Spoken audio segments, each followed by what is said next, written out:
Good morning, Danvers. Welcome to my update of the Beverly Airport Commission meeting that was held on December 11th, 2023. Today is December 18th, 2023, and we're getting close to Christmas, but I thought this was an important meeting to report on, and I attended and stayed for the entire 2 hours of the meeting on last Monday. The issues at the meeting itself, or the commissioners' discussion, were basically centered on the operations of the airport itself, which is fine. However, I made a official statement at the public comment of the meeting to give the commissioners an idea of what Danvers is really concerned about. And this commission has been disappointing to the residents in all adjoining communities. It's not just Danvers. It's Danvers, Wenham, Beverly, and outgoing communities beyond these borders that are being affected. The commission leadership response to the noise has turned out to be a time for placating the voices from the affected communities. Commissioners, in their wisdom, are waiting out the issues so the residents get tired and walk away from the issue. The previous airport manager was more interested in building the empire and self-promotion. Concerned residents were ignored during and after proposed master plan was filed. The master plan is the key element that has triggered a lot of this activity and the promotion of the airport as a regional destination by the former airport manager. The master plan initiated many community concerns regarding the noise and the size of the aircraft being used or permitted at the airport. The lengthening of the runways drove these concerns. To date, there is no proposal to remedy the situation. The commissioners basically ignored all the comments and all of the issues that have been identified. The noise is an issue when the residents presented their concerns without real solutions from the commission. Danvers went so far as to raise the issue to the Danvers Board of Selectmen. No response from them. Select board on the commission or the commission. The selectmen have really no authority except to appoint the commissioners that have been negotiated with Danvers, the town of Danvers. One commissioner tried to work with the neighbors to address the noise issues over Danvers, but as many of the Beverly Airport Commission board members, he resigned. He got tired of doing nothing. The neighborhood association got frustrated and failed to get their message to the commission. They were not even considered in the important work and voice they provided. The neighbors deserve to be heard and considered. Minutes of the meetings and outreach to the Beverly Airport Commission community are available for the asking. When will the commission address this languishing issue? Well, the good neighbor and noise policy has been languishing without action by this commission. When will this commission listen to this these concerns of our neighbors in Danvers, Wenham, and Beverly. Draft revisions are absurd, no reflection to reality. Need Danvers neighbors to demonstrate the need for a reliable noise abatement policy. Danvers Airport commissioners are delinquent in any resolution of the plan that worked for years and now abandoned. Our senior commissioners, and I meant this to reflect on our own Danvers commissioner and the chairman of the board, should be recalled and resign because they do not have the time or diligence to serve that position. When will Danvers have a voice on this BVY commission? Attendance is an issue. Well, as a result of my 2 previous shows back in November and the early December one, I called for the resignation of one of our commissioners that has been appointed by the Board of Selectmen to the Beverly Airport Commission. Aaron Henry.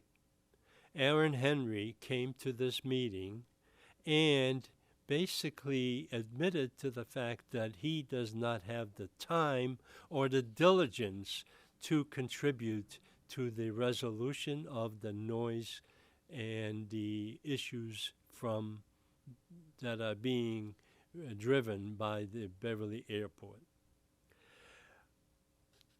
At this meeting, as you'll see, and I'll show you the entire 2 hours worth of the meeting, he finally resigned from his chairman position of the Noise Abatement Committee. That is not enough. Aaron Henry does not have the time or the diligence to serve the residents of Danvers that have been impacted by this airport. Many other issues have been brought to the Commission without resolution, such as an environmental impact study, groundwater contamination, and the size of the jets and their own noise that have increased dramatically. The primary objective of this board, this commission, is the expansion and leasing of the currently owned airport land. The recent letter by the FAA disclosed that the business of leasing property and collecting payments is a concern to the FAA. The public is also concerned about the business practices and the proper procedures for the land. No public disclosure as to what the response will be by the City of Beverly. Now, there has been a special meeting held last month, and that letter has not been released, and that was supposed to be the response to the FAA. Why are the fuel and landing fees so low? Would it be wise to determine the proper fees and taxes being charged by the region? Why are the taxes collected on the fuel not disclosed, and who reaps benefits of these taxes? Who reaps the benefit of fuel and real estate tax collections for the facilities at the airport? What are the assessments by each community? Where is Danvers' share? Real estate taxes for the Danvers portion of the airport are now negotiated and forgiven.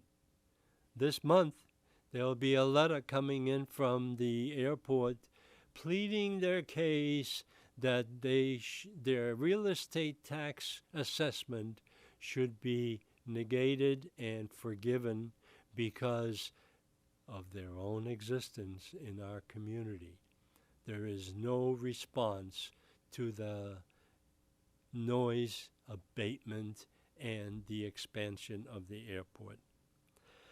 We must collect for the benefit of Danvers due to the impact of our quality of life and all the issues identified above. Pay the taxes owed to Danvers. Danvers, Wenham, and Beverly deserve a better quality of life without the noise, pollution, and the bureaucracy not responding to our concerns and issues. So I wanted to get this message across to the Danvers residents who are drastically affected. And I have committed to televising the meetings themselves.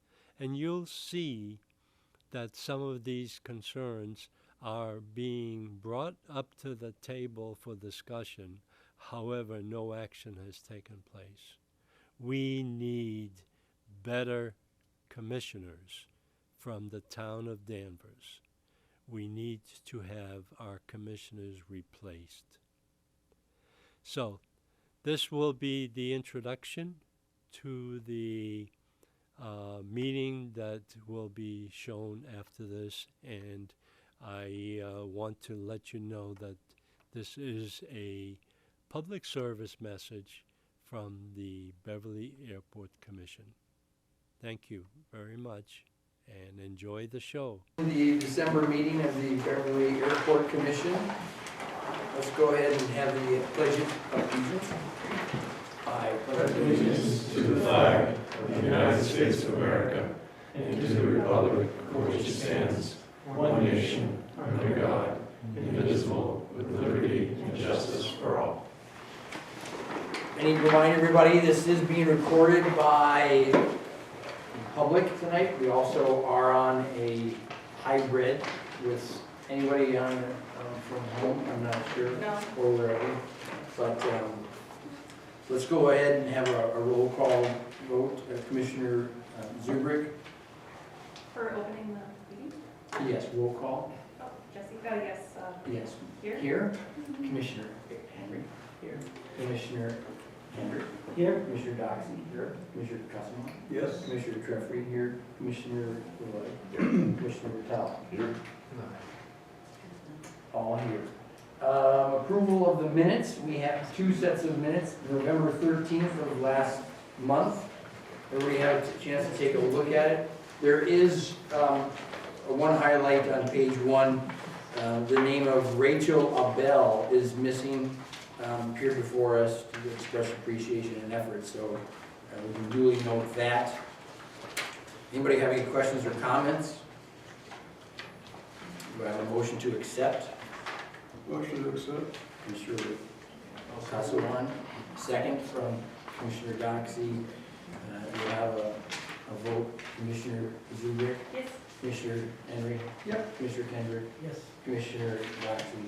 Commissioner Casawan. Yes. Commissioner Treffry, yes. Commissioner Relay. Yes. Commissioner Vitale. Yes. And the special meeting, November 20th, everybody get a chance to take a look at that. Any questions or comments?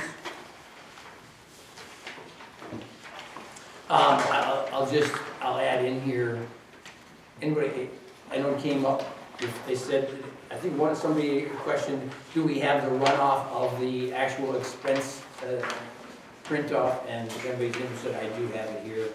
But anyway, so no questions or comments. We'll have a roll call vote. Mr. Zuberek. Yes. Oh, did I get a motion already? Yes, you did for roll call, No, for the vote.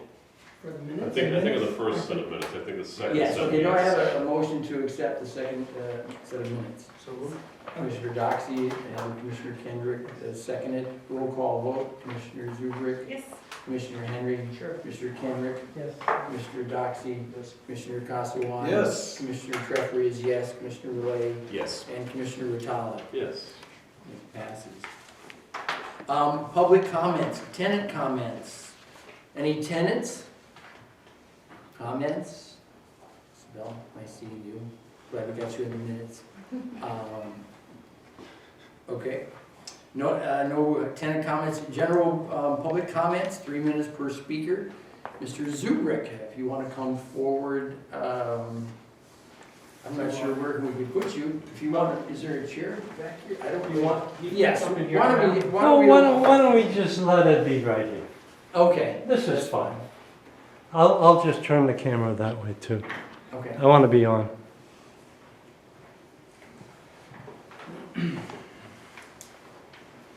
Mr. Zubrick, just state your name and address, please.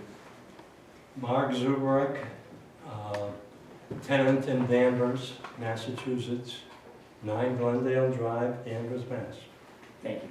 And a ratepayer, taxpayer, and, former political activist. As you have noticed over the last 2 or 3 meetings, I have been pretty much absent.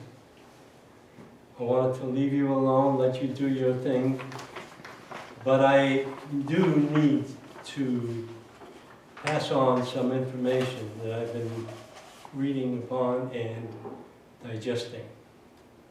I will give you this written form when I'm done. But what I have determined over the last 3 months is that the commission leadership response to the noise has turned out to be a time for placating the voices from the affected communities. The previous airport manager was more interested in building the entire empire than self-promotion. The master plan is what initiated a lot of the noise complaints that you have been encountering. And the thing is that the lengthening of the runways drove the concerns to a level where you have not addressed that master plan at all since it was issued 3 years ago, basically. The noise is an issue when the residents presented their concerns without real solutions from the commission. Danvers went so far as to raise this issue to the Board of Selectmen, similar to your councilors, and nothing happened. There's no leverage that Danvers has except for the 2 commissioners that we have on board.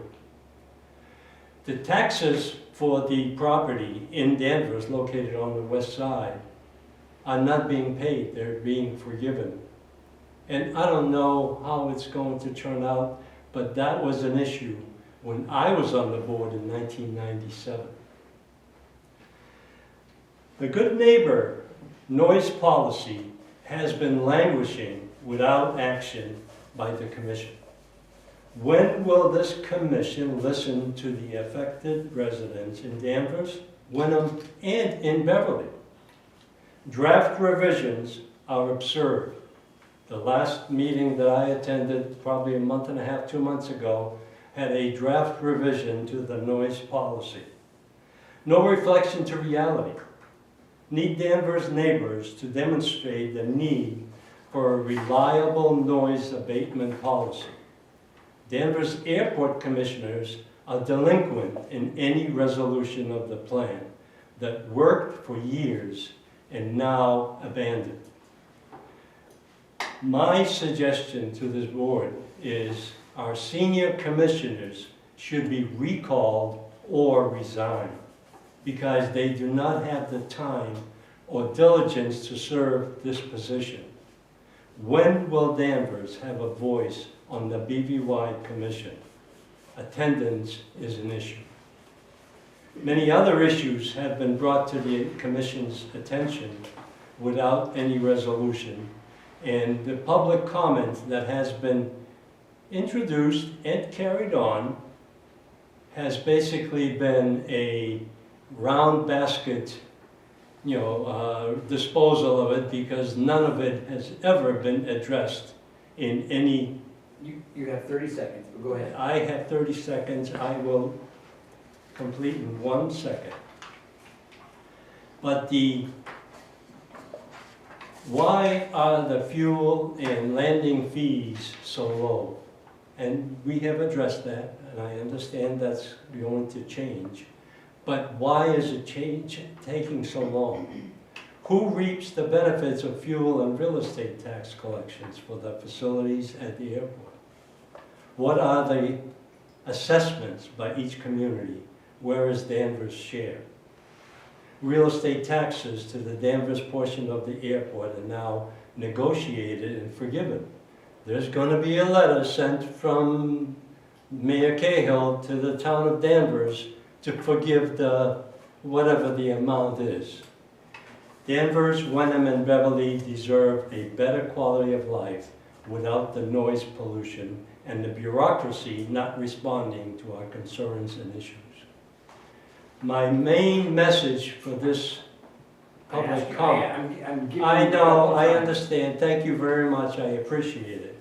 But my main message here is that this commission has not acted on the public comments that have been introduced over the months, years. So I think we need some action from this commission, because this commission needs to take some action to get this resolved. Thank you. Thank you. Anybody else from the public who wishes to come forward? By all means. My name is Rachel Abel. I live at 19 Echo Ave in Beverly. I am here representing myself, even though I do have an elected capacity in Beverly on the school committee. I wanted to thank all of you for your hard work and your diligence. I know that government takes time. The open meeting law process does require meetings to be adequately posted, and that most work happens at the table. And I appreciate how long it does take to wordsmith different policies and procedures, and I appreciate the time that all of you are putting forward, especially the subcommittee that's working on the good neighbor policy. I live on the 2-mile final 234, and I obviously have direct experience with the aircraft that are coming off of 16. They are taking off over my house, and they are landing when the winds favor runway 34.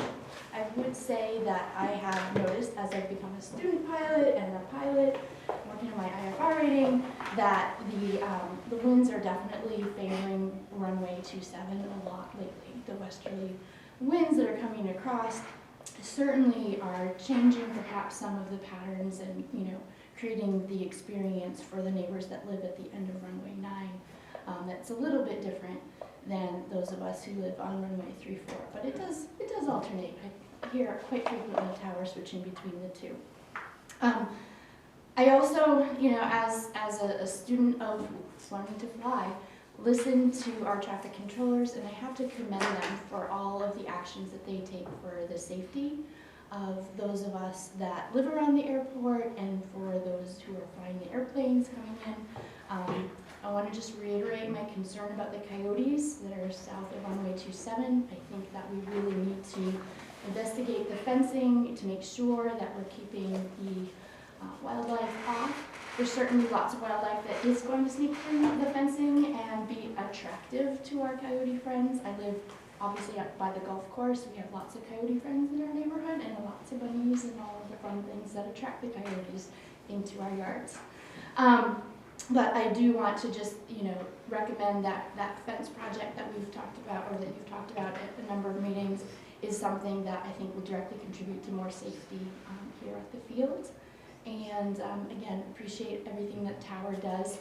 Sometimes transient pilots come in to use our airfield, just as I would go up to Portsmouth to do my touch and goes to not make the neighbors irate or my own neighbors.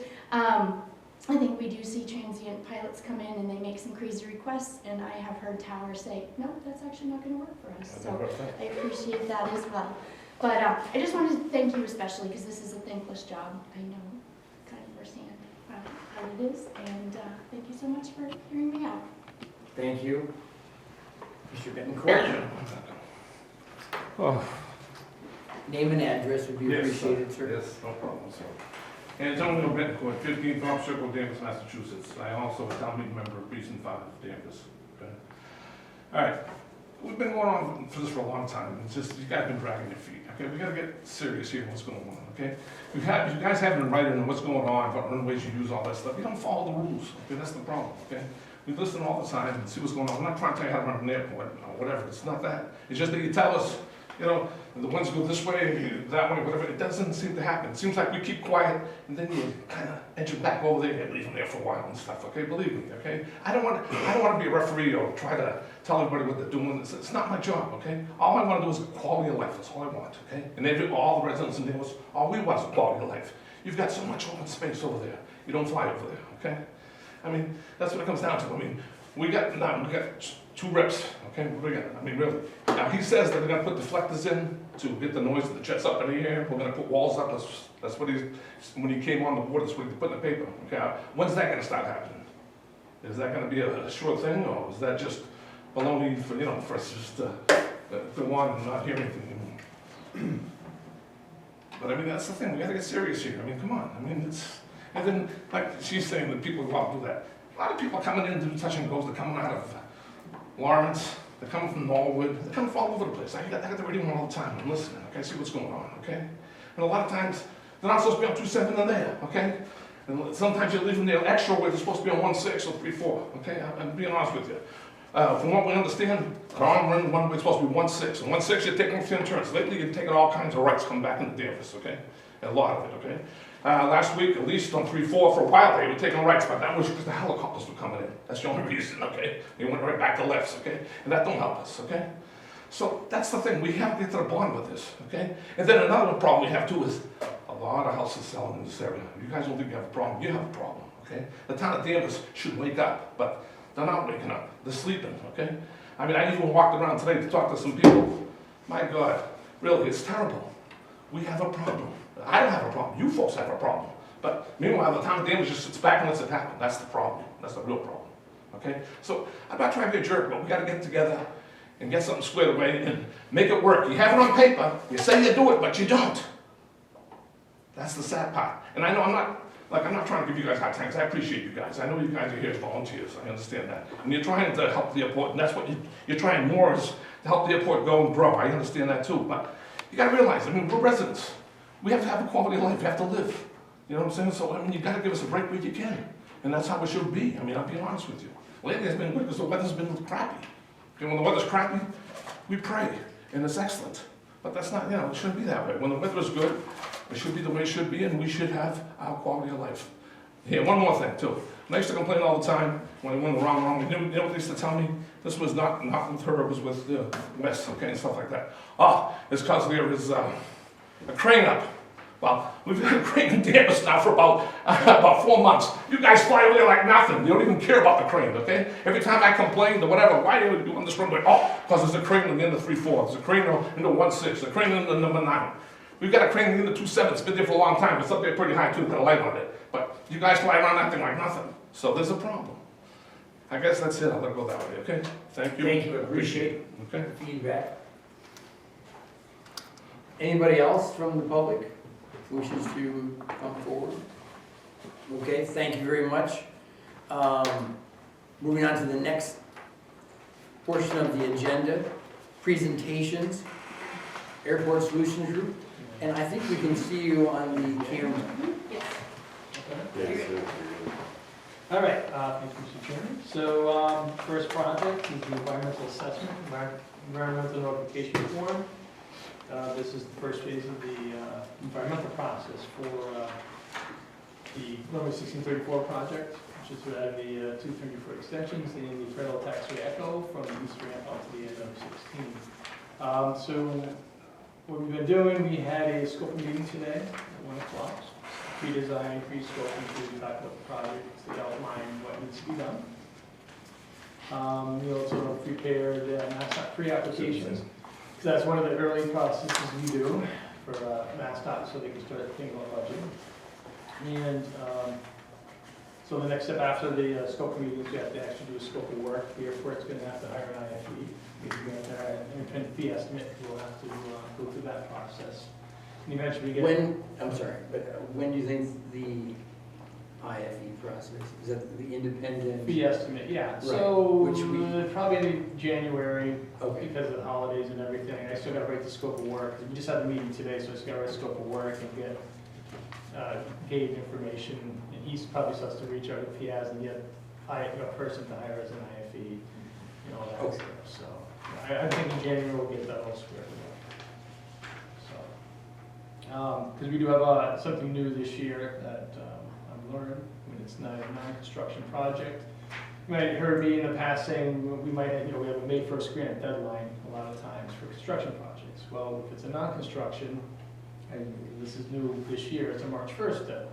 So this project, this environmental project is a March 1st grant deadline. That just means, doesn't mean the project has to be done, it just means we have to get the whole IFE, A Street cost figured out and done, then we can submit a grant and discuss it.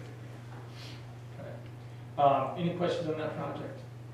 It's just, Do you have an estimate of, you know, when the project is actually gonna kick off and? yeah, So so. what kind of a timeline? Yeah, you know, on next one, I will put a timeline on here as well, but I can give, yes, it's about a year by the time when we get started. Usually when you do an environmental assessment, the FAA wants you to get it done in a year. Right. One thing that would be interesting, and I don't know, and I would assume, I don't want to make too much of an assumption, but a project of this scope has a project timeline estimate with the various phases of it, I would assume. That creates the whole 18 to 24 months kind of thing.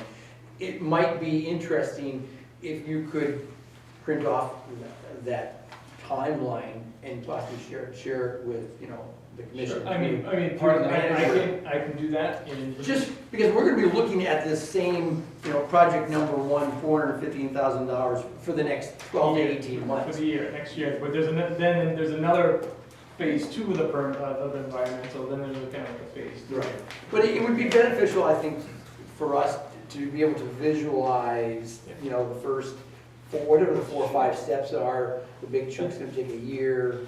Yeah, I can do that. I mean, just as a information for the Just commissioners. information. I've been just giving you the CIP, the way it's laid out. It doesn't show you necessarily how long things are going, but it tells you the 3 phases of the project, this year, next year, and the year after. So Okay. it's just a good reference, you can at least see that, but I can put something together if you want to see some sort of rough timeline of everything. Right.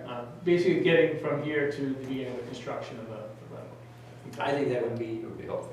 useful, just to kind of Yeah, visualize that's the no problem. timeline. And to see how one phase is coming to an end, you know, and the next phase is beginning, and whatever the preparations Sure. for that next phase. Just to give us a general idea, because, you know, it's a big project. So, and there's a lot of steps, and sometimes we don't quite be able to visualize everything that's all happening at the same time. You're saying it's on the CIP generally? Yeah, in general, like, you know, General, say, they're in big chunks, like this 2024, year, this is this year's that. phase 1, next year's phase 2 kind of thing, yeah, so Right. there's stuff on here already.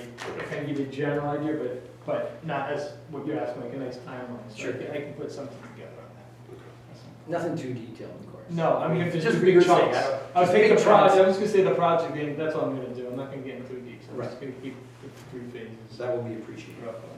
So, any other questions on that project? Okay. The aeronautical study, work is ongoing, the site data, and the site collection data has been done, it's completed, which is great. We should start analyzing your approaches, I say end of December, probably more to begin January because of the holidays, which is good, so then we can start looking at and see if you have any obstructions, keep our fingers crossed that you don't. We also prepared the federal financial, at the end of the every fiscal year for the FAA, which is October 30th, you have to file a couple of financial forms, which we do for you on your behalf. And you give it to Gabe signs, and we send it in and all that. So there's 2 forms that we did for this project, aeronautical study. It's only for open grants. You know, it's just an FAA, you have to check a box, you know, they won't, it's just to give the status of the project kind of thing and where their money will press. I saw Bob Mallard sent, at least to me. Bob did, yeah. Yeah, kind of heads up, it was December 15th is the deadline. Yeah. That's what you signed this evening. Thank you very much, so. Oh, so you got those? Yes, I got them here signed. You're almost there. Off to the FAA tomorrow. Wonderful. So, like I said, that project, and if you want, I can provide a more of a schedule. I want to get the information in from our sub first before I can really nail down a schedule, like when I know the instructions and there's going to be a report and all that stuff, so. I don't know if you would be interested in that as well. So I know every month, and it always seems like nothing's going on, but there it is. Right. And once we actually start getting the information in and start cranking the wheel, then there's gonna be a lot more information going on that we come up with, so. Well, I just get the impression that, a construction project, when, again, it has been moved back to 2027, is that correct, 27? Once we get within a year, 18 months of that 2027, a lot of things are gonna be happening, I would assume, before, ground is even broken. So I think the commission will be interested in how that's playing out to some degree. But again, that's 24, 25, 26, Yeah. you're 2 years away, but Yeah. just take a note. Like you said, the aeronautical study and the environmental, it's all kind of part of this whole pot, getting towards the Right. construction of the runway 1634 and Echo. Will we get, like, digital copies, like, and that gets sent, like, with the obstruction, once you map everything, can we get copies You can of? get, get whatever you like. Yeah. Well, that was one of the things in your presentation that Bob, showed, which I think we were all impressed with, the graphics from your aeronautical, the site data, and being able to manipulate it to show the tree line. Yeah, he And, does it with 5 or 6 trees. isometric view. Yeah, I thought it was see the approach, interesting. yeah. We can It'd be do that. great to be able to share that with the rest of the commission. I don't think non-members saw that, did you? Any non-members? Oh, we can do But that. you were member. Yeah, member. Yeah. We'll do something like that. Yeah. Make it visual for you Did we guys. get the presentation, though? Did you send the presentation that they did?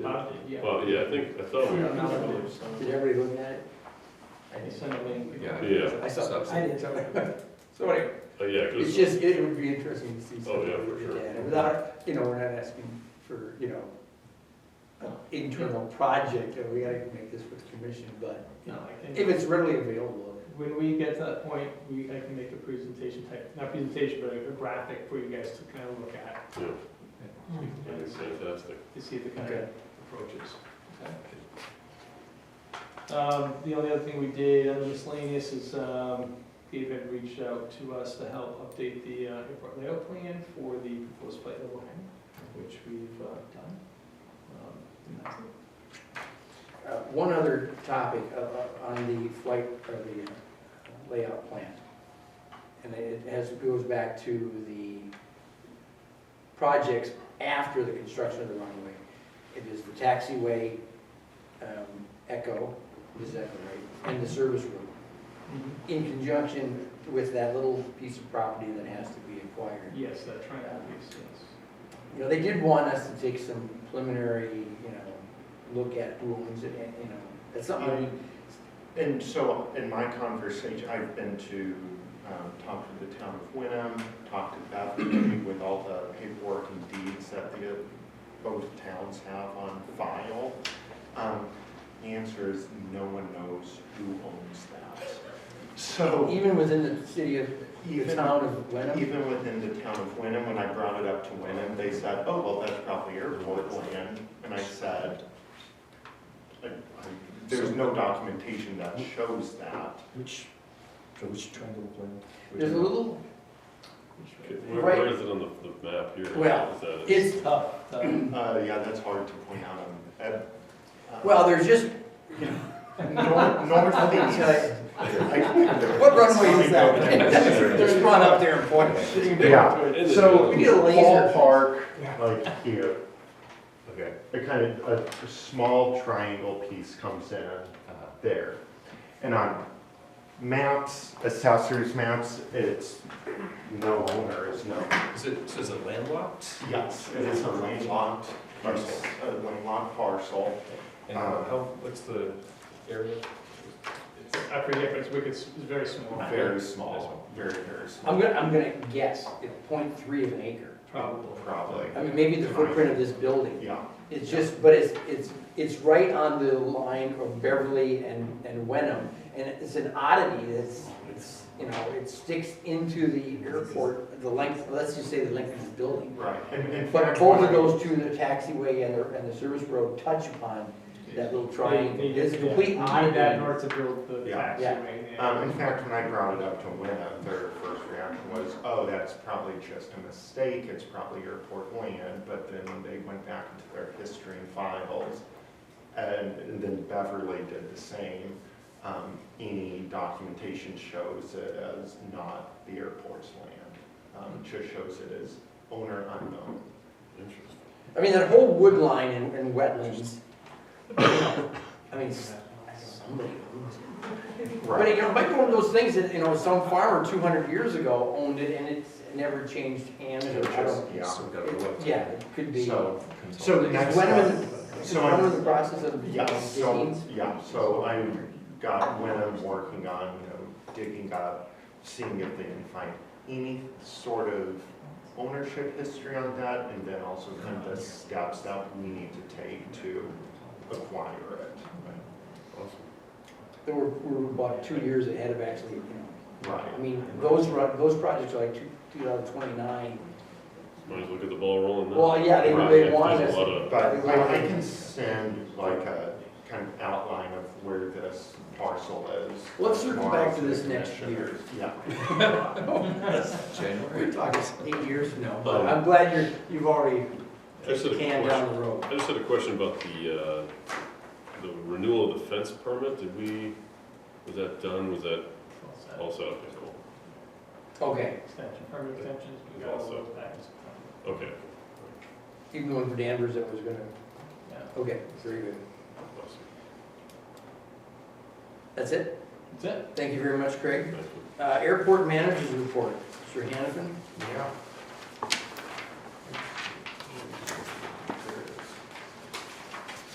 All right. It's turned on. But we'll start with the operational numbers. So our operations for November, this was actually the busiest November since the year 2000. So 2,000. so the busiest November in 23 years. You're talking about operations? Operations, yeah. Okay. So we had 7,902 operations. So you see that we're going to end the year probably just under 90,000 operations on the year, and depending on what December numbers come back. So it's been quite a busy year, especially this past month was exceptionally busy. Fuel flowage fees and landing fees, you'll notice our November numbers are italicized since our new rates for both fuel flowage and landing fees went into effect November 1st. So for fuel flowage, we have $10,667. That's up $3,600 from last November, or about 50, just shy of 52%. And then landing fees, also up $1,930 with a total of $13,337 collected. Also note that the jet fuel tax will go into effect January 1. The jet fuel tax goes into effect. The current rate of that is 13 cents a gallon, but that'll change January at the turn of into the first quarter of And I would assume that the new number for the first quarter of '24 will come out it should a week before, probably- typically a week before. Yeah, I think a week-ish, 2 weeks. When I looked today, it wasn't up yet, so, but I'd expect that new number, and I'll make you guys aware of what that first quarter 2024. Peter, rate is. since we have you here, I know there was questions about, the city solicitor came back and clarified that there was a 2016 amendment to the state law that it, brought up the footprint of the location. Any questions on your part, or are we still discussing with legal counsel? You mean as far as whether in Danvers? Yes. Since it may not be applicable, does the tax apply to fuelings conducted on the Danvers side? Yes. I guess we're still seeking some clarification as to that. I know Dave and I have had a few conversations, but in Hanscom, where there are multiple municipalities surrounding the airport, all of the municipalities had to sign on to it in order to make it an airport-wide collectible tax, which sort of led us to believe that really, by the letter of the law, the tax may only be applicable to this side, the Beverly side of the airport.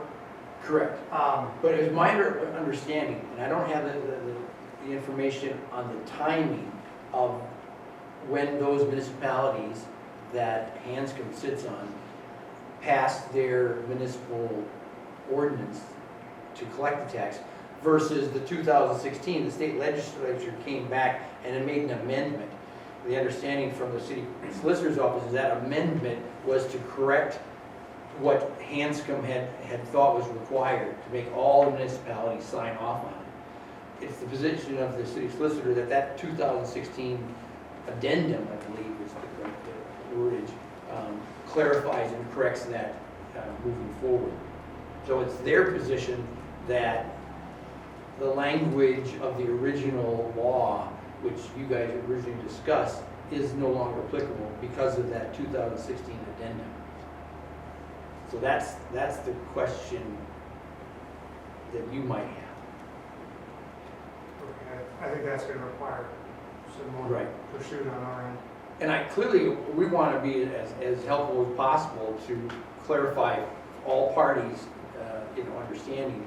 So January 1 happens, whatever is the correct, process on January 1. Either they're going to be collected or they're not. But the wordage, and I guess you've been in contact with the city solicitor's office, and I haven't read the 2016 addendum, but, has the city solicitor reached out to you with that language, or has it been shared with flight level? Yeah, Okay. yeah. So you obviously have that language, but if you still have questions, you've got between now and January 1. Yeah. To get a clarification, to the extent that you would be able to come back to the city of Beverly and say, our understanding of the addendum still does not require us to collect the jet fuel tax.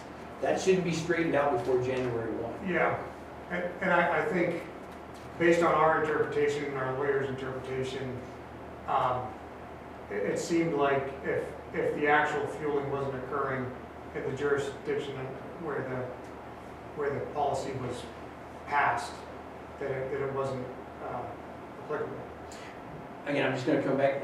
Does that include the additional language that was put into state law in 2016? If I'm thinking of the same, if the language we're thinking about is the same and it may not be, then yes. Obviously, if you're talking about something that I haven't seen yet, then Well, it then would be apples and we need oranges. to get with the city solicitor's office and at least confirm, whatever that 2016 addendum was. If the city solicitor needs to reach out to you and give you that verbiage that, might need to go to your attorney at least Yeah. for a review. But it sounds like there's a gap between the initial conversations of the original language of the original law and what the addendum clarified.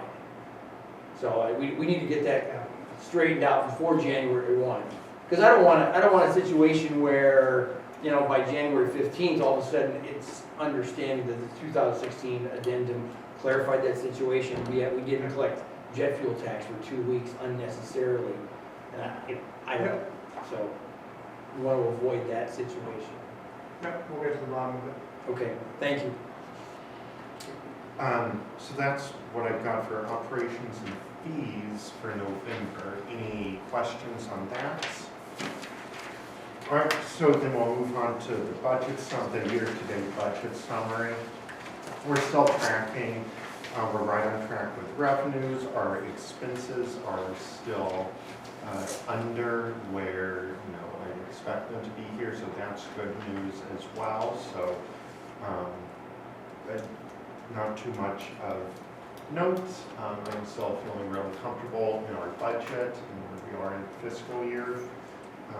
That's all good on that front. Did we incur any expenses with the light snowfall that we had? Was there any runway cleaning that needed to be done, or was it pretty? There was no cleaning that needed to be done. Dave, our maintenance guy, he came in early. I paid him some overtime to come in early to go and inspect the runway to make sure that we got the proper notice out and that if cleaning needed to be done, we could get a start on that. But it was a fairly light snow, so it was kind to us this time. Cool. So that overtime was the only added expense that we incurred for that snowfall. All right, and then this morning, I shared with you FY23, the final numbers of the indirect and direct costs that were charged to the enterprise fund. And so I plugged them into this spreadsheet, and this goes back to FY 2016. Just to give some context, I can also share this with you guys via email tomorrow so you can inspect it a little closer. But at the end of the day, FY23, this left column, Is it possible to kill those lights? these lights? Yeah. Yeah, right there by Travis, the top one. The top one. Yep. That helps. Is that, so the left column is what the city had budgeted to charge us for their services and helping out the airport. And then the right column is what actually happened.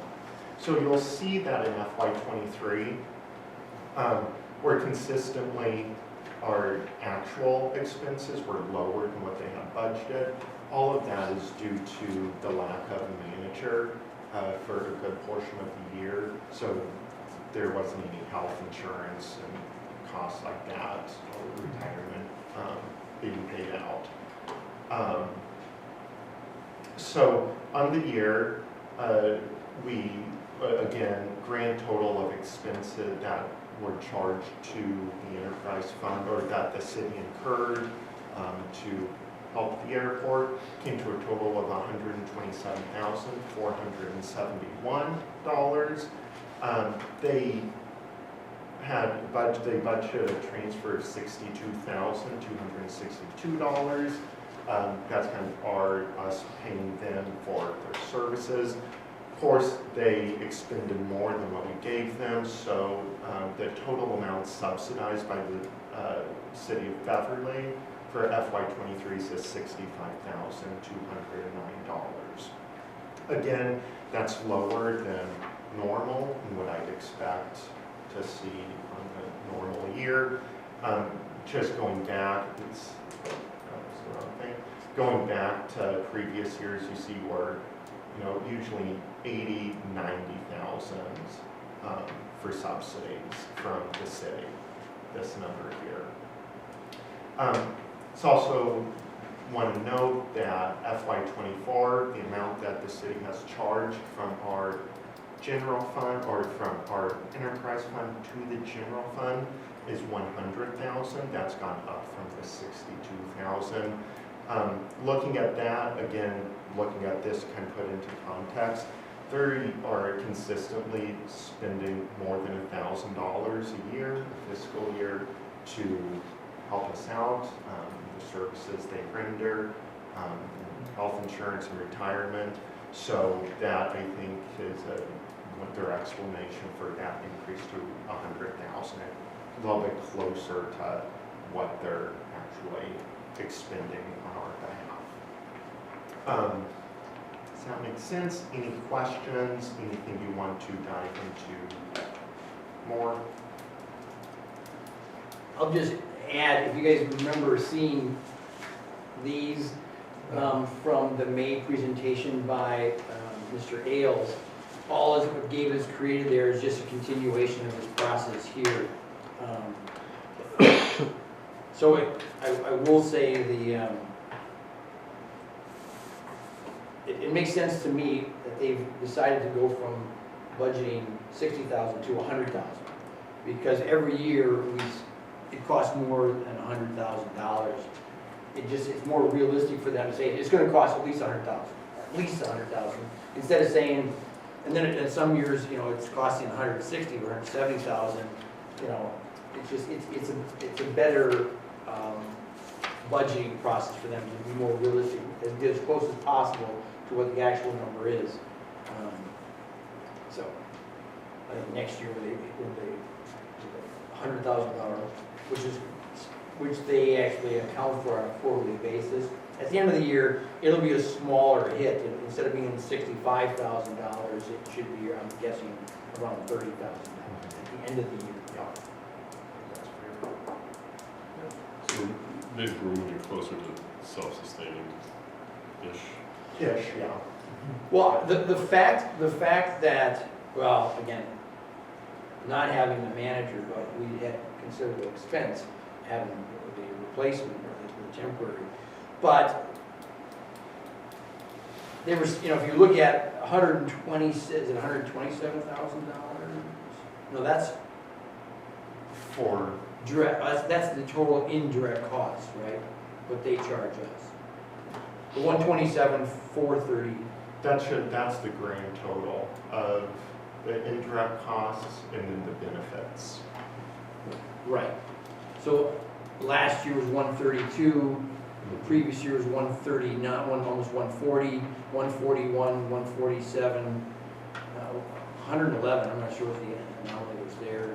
And prior to that was 163. So we're getting closer, it's better, but. Yep. And I mean, and with the increased fees, the jet fuel tax, just those steps to close that gap. Self-sufficiency is really the goal. Mhm. And I assume that they discussed that to some degree down in Plymouth. Did that ever come up? Yeah. Self-sufficiency Yeah. versus Yeah. profitability. Yes. You know, profitability is really just a budget, you know, depends on if the city budgets, you know, a low number, whatever, and we exceed it by $10,000, we're profitable by 10,000, but yet they're subsidizing us 120,000. So, you know, it's really, it's the self-sufficiency to, I guess, recoup for the city what they're putting in on an annual basis.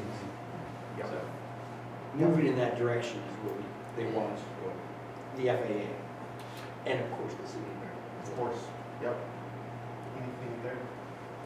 So I guess good segue on getting closer to self-sufficiency. We have a lease, as we talked about at that November 20th special meeting, the lease with the city for the use of the carpenter shop on Airport Road.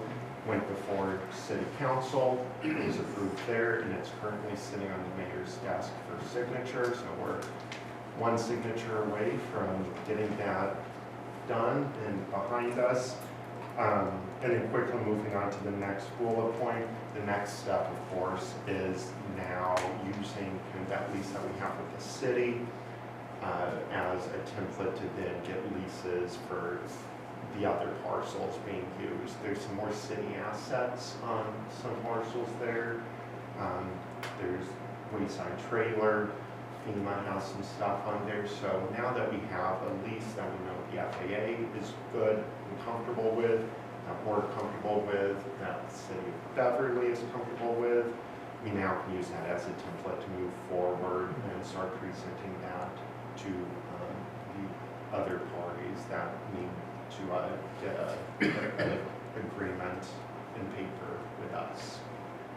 Any questions on leasing? Yeah. Is the, what was it, is it Wayside. Wayside, Yeah. has their rate gone up yet? Have we negotiated that with them, or we're just waiting now to have this finalized and then?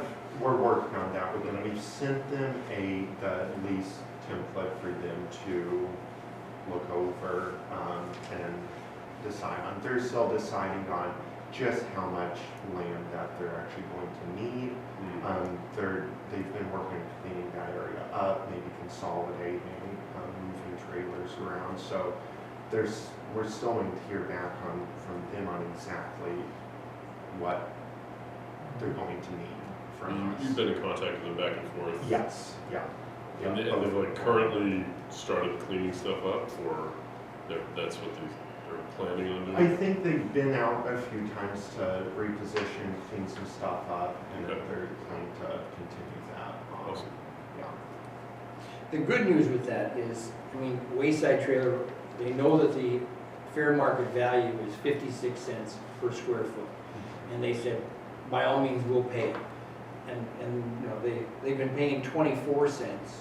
They, you know, the lease that they originally had, starting 12 years ago, was not based on square footage, at least it's not in the original document.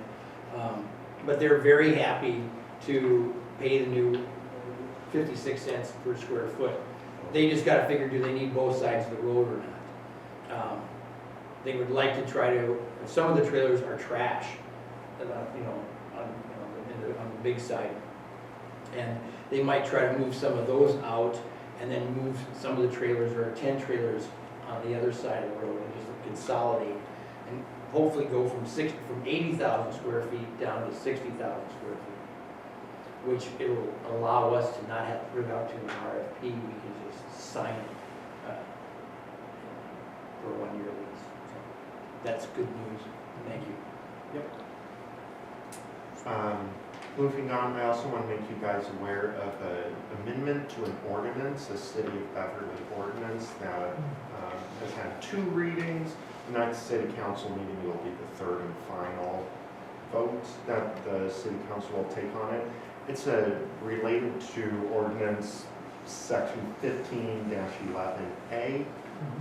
This is the ordinance that really lays out your duty as airport commissioners, who commissioners are, how all of that works. Right now, the language in that ordinance says that no commissioner can have any connection or business, direct or indirect, with anyone on the airport. That's very broad by that current language. If you fly in, if you're a pilot and you get fuel from the FBO, well, you're doing business on the airport. So that's very broad. We talked to the city solicitor about it. Being on the commission, the public body, you all are still beholden to the Massachusetts Ethics Commission, and you have a duty to ethics, local government. So the city solicitor agreed that seemed way too broad and redundant, considering you already are beholden to this level of ethics. It should still be noted that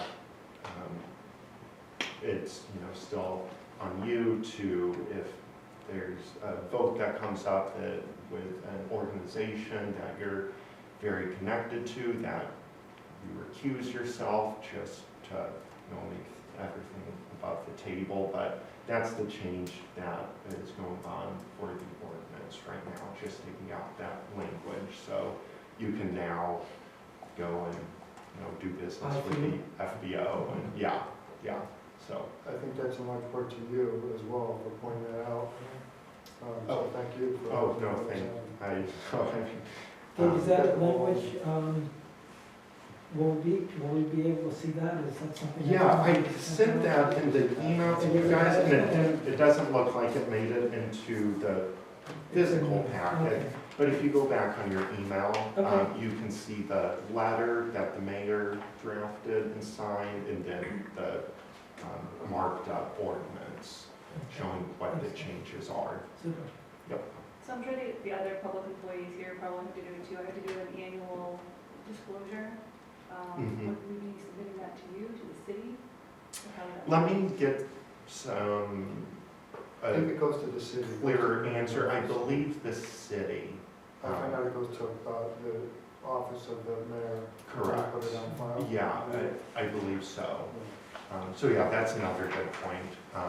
Public disclosures for any sort of continuous business you might have on. Does this fall under something different than I talked to the lawyer about on the ethics Like that one that I talked to and I talked to you about? So Correct, I believe so. she said there was nothing that needed to be done because of an amendment that was made in 2003, I believe. Right. So there's something, so new things have been brought to light since then, or? This, I think your situation is different than Okay. this, and I can double check that as well. Okay. This is just a change in the language Gotcha. yeah, Okay. of the ordinance. Kate, is this only for Beverly? For example, if someone has business dealings in the state of Massachusetts or other airports? But this is only for. This is only Only- Beverly. So, okay. Yeah, yeah. This is only concerning your connections and dealings Right. with entities on the airport. And there's that form, that's the appearance of a conflict of interest form you fill out, Yeah, sign it, take it to the mayor's office, get a copy from them, that way you, right, it's basically correct. put Yeah, it on the record. Okay. Yep. And you have to hold yourself to that standard. of course, yeah, yep. So, great. Craig touched on this. I just want to give you an update with the grant. We've got a grant pre-application that we're working our way through signing to send off. This is for that environmental assessment Mhm. for the runway project. So that's another grant that's hopefully coming down the pipe that we've got applications getting started for that. I think total, what is it, 415,000-ish for total grants? Yes. So I'll keep you up to date on that. And then the final thing, I've got a handout. I know we've had some discussion, if you want to take one and pass it down. There's been discussion at the last couple meetings about really maximizing how we're tracking operations and collecting landing fees. Right now, landing fees are collected by the FBO, so someone lands, they go to the FBO, it's just part of the bill that they receive from the FBO is the landing fee. For the trouble that the FBO goes through for collecting that for us, they get an 8% cut, and then 92% of those landing fees come to us. So there's several companies out there that, third parties that will track and do that for us. Because the downfall of the FBO doing it is if someone lands and comes over to our transient parking and drops passengers off, gets back in the plane and takes off, they're not dealing with the FBO, we're not collecting landing fees on them. So that's kind of the downside of the FBO collecting the landing fees for us. So after some discussion that happened here over the past couple meetings about really tracking who's actually coming here, I reached out to several companies, and so I want to present this. It's from this company called Vector. They have this product, this service called Plane Pass, where basically they take care of all of that landing fee operations tracking and billing. So I gave them our operational numbers for 2022, and then also sent them our based aircraft list. So these are people that are based here because they're exempted from those landing fees. And they gave me an estimate on what they would have collected for 2022. So you can see that at the top in that box, the 2022 total that they would have collected is $210,980. For reference, I think in 2022, we got like just north of $150,000 in landing fees. And that is the 92% of the cut that we get. Was just north of 150. So how Plane Pass works is we have no upfront costs. They take a percentage of the landing fees, and that's how they make their money. Their percentage is 24%. So this 210 comes before that 24%. So even though they're collecting a lot more than we currently are. At the end of the day, after they take their cut, airport revenue would only go up. This is, I think, about 10,000 a year more than what we currently collected, or what we actually collected in 2022. The other thing to note is this number is based off of our new landing fees. So 2022, we had lower landing fees, so that cut is actually probably a lot smaller. So this is just one. I think in January, we're going to have a presentation by Flight Level Technologies. Mr. Eichley had briefly mentioned them at the last meeting as a way of really tracking operations. They're the ones that have the cameras. They're going to come in January and give a presentation to you guys as another technology out there. At the end of the day, this is all up to the commission, but I want to make sure, I'm making you guys aware of the newfangled technologies that are out there and that might be useful here at the airport. Commissioner Kendrick, I know you had referred someone to me. His name is escaping me, but he and I had a good conversation about his kind of like a virtual tower, kind of doing the same type of tracking and looking at noise and stuff around the airport. Yeah. Okay, just to dovetail in here. Yeah. And to make others aware of the conversation, brief conversation. I wound up speaking with Vector Airport Systems, who handle Hanscom and almost everybody else in the state of large traffic. And real quick with them, again, no upfront costs, percentage of fees, and could be up and operational in 4 weeks. That's really all pertinent information I've got at this time. Yeah. So I don't know if you're interested in that, but they're across the country, by the way. Yes, so Vector, they do have really good reputation. They're used by numerous airports across the country. They use all ADS-B data and GPS Is what stuff. you gave us the same company, because it says by Vector, so is he talking about the same exact program? Yes, Okay. yeah, Oh, I believe. by Vector, Yeah. you're right. Yeah. I didn't pick up on Just that. making sure. Yep. So, I'm sorry, what was that percentage they take? it's 24%, and then if you get above a certain amount of revenue, they knock it down to like 22. It'll go as low as 22%, I believe. And you said you looked at multiple companies. Is the percentage around the same ballpark for each company? A lot, yeah. It's around the Yeah. 24-ish. Yeah, a lot of them take a pretty big percent. Because most of them don't have any of the upfront costs, so they have to get that elsewhere. Yeah, recuperate that elsewhere. So, I mean, this would certainly give us a much more robust idea of who's coming and making sure that no one is getting away from landing fees. But at the end of the day, we wouldn't necessarily be making any more revenue than we currently are. It may impact noise though, if people are getting charged more. That might be a Right. side benefit that might help. Yeah, that's a great point. Yeah. I'm sorry. Quick point I was gonna make, that the last couple of times I've gone up to shoot touch and goes, there was a lot of traffic in the pattern. Not that that's a problem, but I remember spending out parking on Marblehead and where the heck out of Topsfield was going, and then all of a sudden these planes just disappeared as the afternoon was wearing on and going, where did all these airplanes go? I didn't see them land. So my presumption was that these were transient aircraft, which, that's people who could be being charged landing fees. So I just mentioned it. Yeah, of course. Unless they're under the certain poundage. And then, right, most of the transients coming in doing touch and goes are under that 6,000 pound that we currently have in our structure.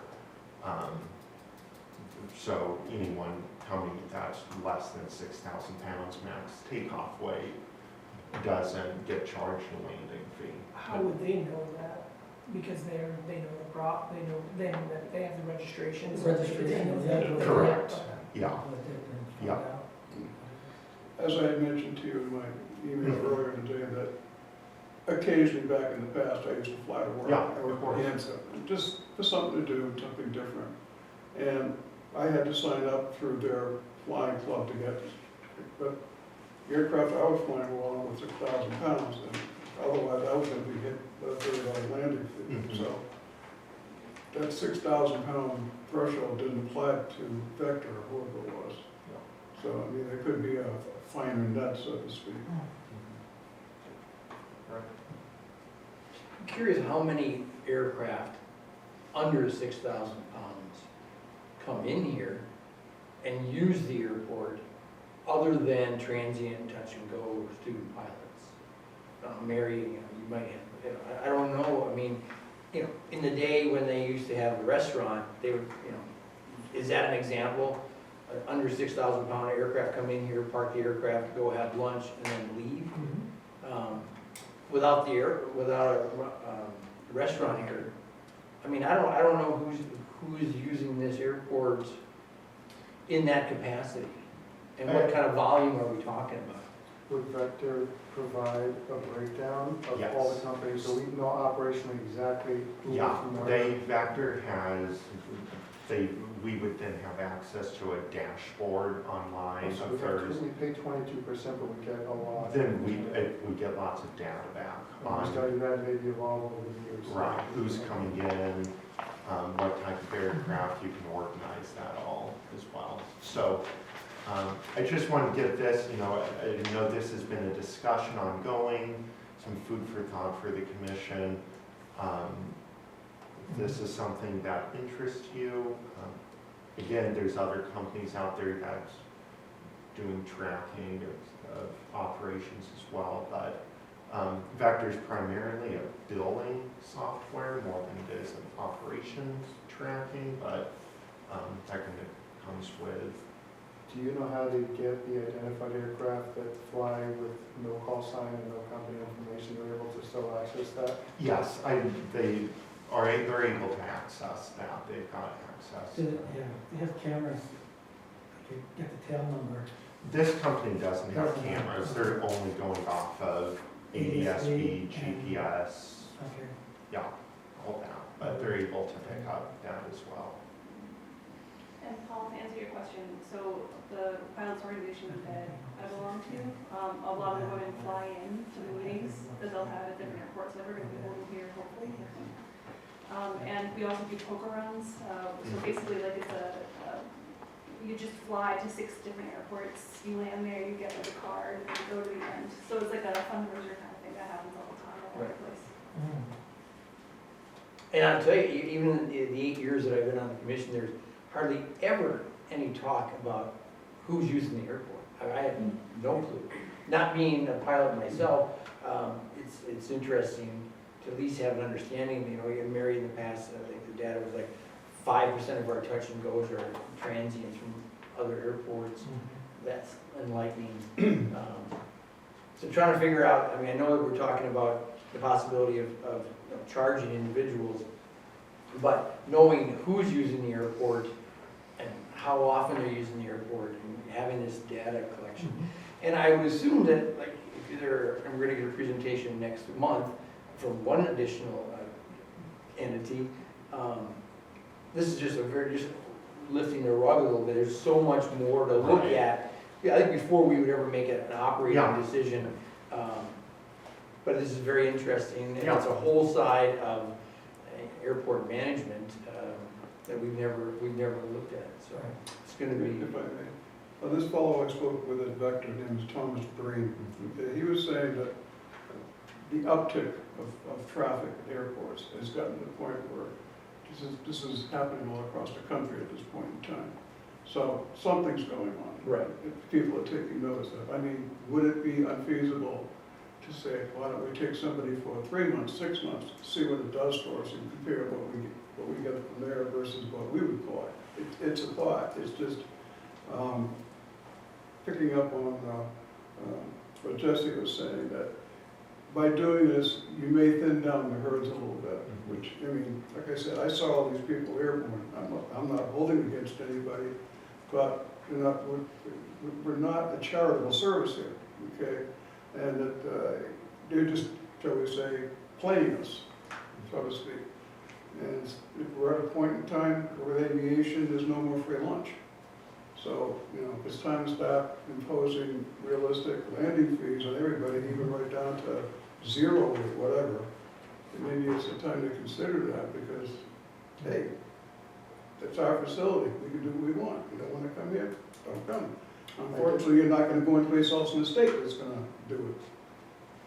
I did talk to Massport last month and talked to them about their landing fees and had a fairly lengthy conversation that they've been doing the landing fees and collecting them strictly for operational purposes, which I think I talked to you about. Right. I asked them if they had it ever come up in their airport meetings or with the commission about using that as a deterrence for people to visit, and he said, honestly, that's never come up in the meeting, and we can't really do that. They talked about not being able to use the landing fees improperly, that, you know, to try to dissuade people from coming because the FAA would have conflict with grant assurances as Correct. well. I forget which number, I forget which grant assurance it They is. do nighttime fees, right?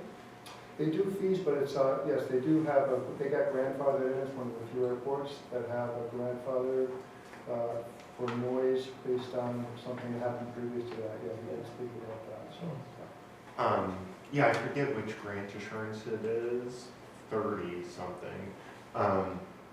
But basically says that you can't, you know, charge something just to keep people away. Yeah, I was a little surprised because I said to him, wait, you don't do this to keep traffic out? He said, no, not at all. I said, we still have full-time, touch and goes never end. It's a Right. full day schedule, only simply to cover costs. The idea of landing fees is to recoup any wear and tear being taken on our infrastructure. And that's why so many airports, you know, exempt people under a certain weight, max takeoff weight, because they're not causing a ton of wear and tear on the infrastructure. Now, that line, of course, can be blurred on, is this landing fee deterring people versus it to recoup us on infrastructure costs? But yeah, grant assurances say that you can't do something explicitly on the airport that is AIP funded to keep people away. But then again, but I think the other piece of that would be, and I'm just gonna use exaggerated numbers, if 90% of your traffic were touch and goes on vehicles under 6,000 pounds, the pavement's gonna die at some point regardless, so. Fair, yeah. Does that user group have no responsibility to help us maintain the pavement? Anscombe has, the people that are based there don't have to pay the landing fee, so it's a good question. And go to them and ask them how they look at that, because it's a good. I mean, there's an annual fee, if you base your aircraft here, we in theory are getting, I can't remember what the number was, $100 a month, I think we do. Yes, or $110 a month if you're tied down, and then of course you're using the fuel, so we're getting fuel flowage fees from you. I'm also thinking that even though 90% might be light planes, they put on far It's less. not 90%. Well, yeah, just even Yeah, hypothetically, yeah. that the use of a jet landing hard, using heavy braking, probably, you know, exponentially increases the work. I'm just guessing, but yes. Seems reasonable. But I think they're all worthy questions to consider. Yeah. You know. I'm wondering what the actual, like, damage of thousands of, you know, single engine planes, like, if it actually does anything. You know, it's like, I feel like it's comparing, like, Elon Musk letting off a rocket and, like, the amount of carbon emissions that has, like, compared to us driving a car. You You know? land very smoothly, always by the Well, yeah. What's the lifespan of a properly built airfield? 20 years? 20, 20 plus. I mean, that's the same as a road. I mean, that's Right. essentially, no matter what, no one can drive on it, and you're gonna have to replace it in 20 years. Yeah. And I've seen, I believe I've seen airports, you know, charge landing fees of those small aircraft, but it's like, right now, our lowest landing fee is $3.15 per 1,000 pounds. I've seen some airports for those really small aircraft go down to like $1.50 per 1,000 pounds, just to get, so there's some payment coming, Snow removal. but, right, but it's, I went to the vineyard, and they waived my fee as long as I went and ate at the restaurant. They're like, don't worry about the fee, you're eating at the restaurant, it's okay. some airports. So, and I think too, that personalization, going back to the vector, you get a personalized experience when you go to the FBO and pay your landing fee, and there's a whole service, like you have the back room, and you have, there's a lot there that Vector's not gonna give you for a lot more percentage. Like, yes, we'll get numbers and statistics, but we won't get the personalized everything that these guys give us. And I'm wondering too, like, can you hire Vector to get the statistics and not do the bill collecting, so we have those numbers and not, I don't. and only pay like 3% or I something? can I don't know. ask them, but I don't believe so. Because if we It's just probably like the 24%. Yeah, of course, but I'm just That's the whole like, you're saying business. like if we want the numbers over 3 to 6 months, just to see what's happening, from the biggest to the littlest, and just know what exactly is Typically, these happening. companies will give you a trial. You can ask them, can we get a Yeah. 90-day trial to see how it works? Right. Of course. Personally, I'm not like, this doesn't this isn't as attractive to me as the FBO. I like the style of the FBO, and go in the back and getting a coffee and a snack. And I think, and again, this is probably something Mary would have a lot better sense of than I do, but from what I see and know, the amount of traffic that doesn't have some sort of interaction with the FBO is very small sliver of the traffic. I don't know if, maybe I'm off on that, but great majority of the traffic coming in and out of here is doing some sort of dealing with the FBO. Do we have a contract with the FBO to do this right now? And can we just turn that on and off when we feel like it's due this trial, and then ask them to do it again if we decide not to go with the other company? That's another question we really need to think about. Right. And if they're not collecting that percentage, does the pilot lounge get restricted to, certain pilot, like is that gonna be, because that's a cost that comes out of their pocket. It might not be extremely great, but it's still, the fridge is always stocked, the coffee's always there, and the TVs have all the cable channels, so, but. Well, I think in general, I think one of the things I've learned through, and we'll talk about it more in a minute, but is, I think more data is not a bad thing.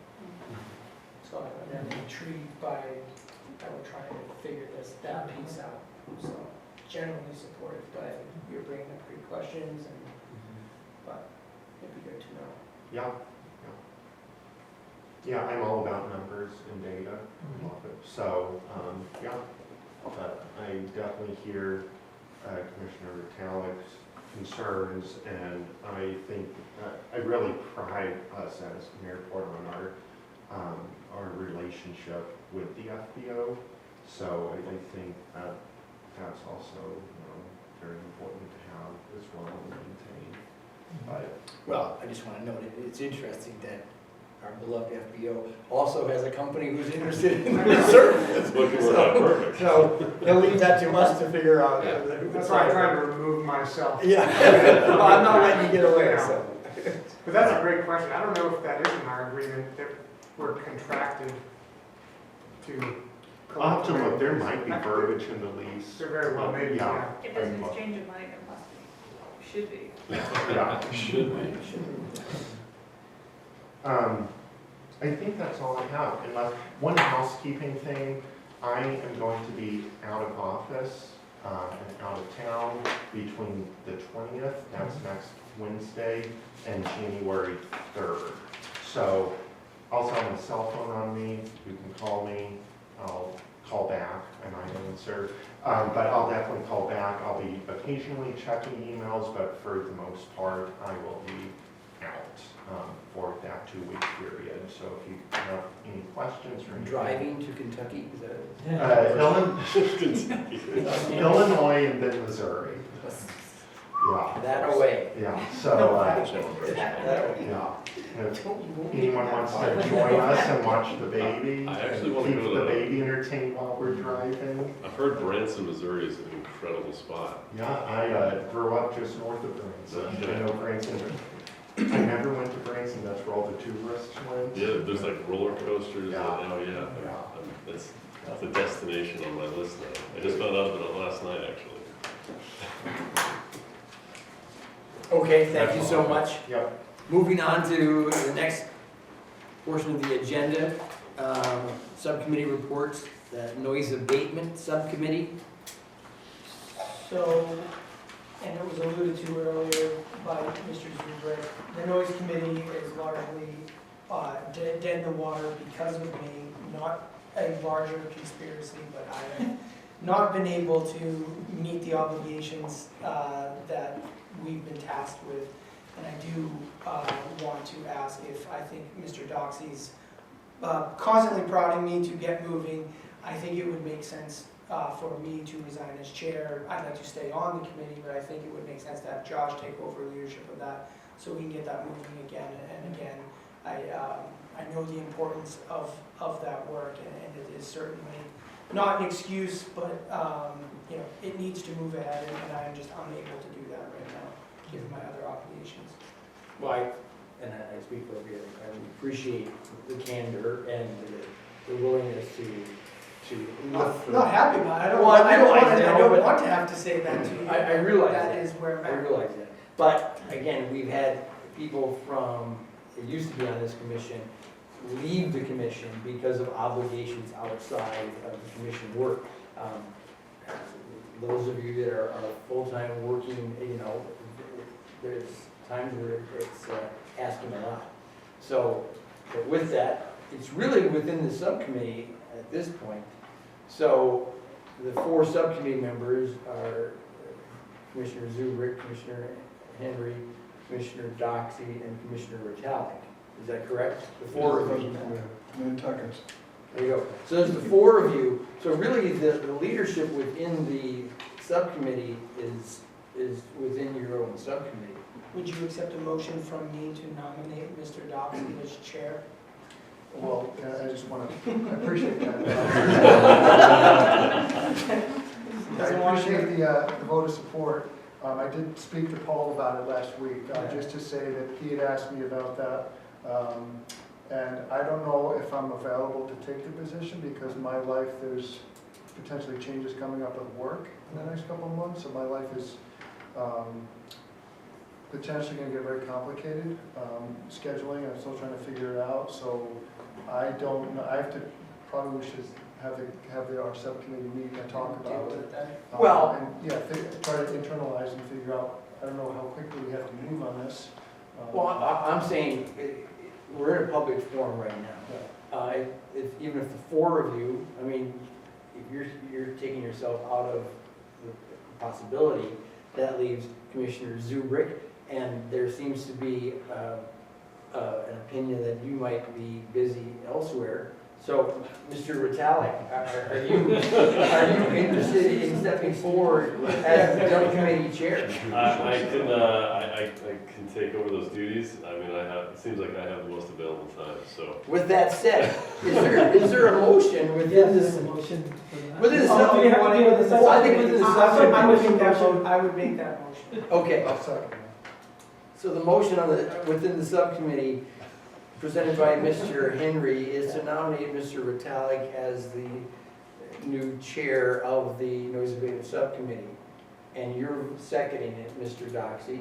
So, and if you allow me, sir, to conduct a roll call vote for Mr. Retallick being the new chair of the noise abatement subcommittee. Yes. Commissioner Zubrick, an enthusiastic yes. Commissioner Henry, More. yes. Commissioner Doxey is a yes. And yes. It doesn't matter what you vote. yes, so It's on that, now. the motion within the subcommittee passes. Mr. Retallick will assume the chair of the subcommittee. If there's any information, documentation, Oh, I please won't have. go away, but Okay. Is there a need for a vice chair for structure? we could, Well, let's go with the vice chair. That's the usual I was the vice chair. Are you giving that to? I don't, I want to make sure that the committee gets the Yes. attention it deserves, so it's, you know, Well, I would if say, somebody else wants to be vice, I think that's. well, let's just get But I back. think we have to probably vote on it or settle it. Why, I was just gonna say, why don't we reconvene and figure out the other officers, because you would in theory vacate the secretary, the minutes post, so we have some roles to Right. switch around. But I think as long as we have a head, we can kind of move forward. Yes. And we can figure that out Yes. in the coming weeks.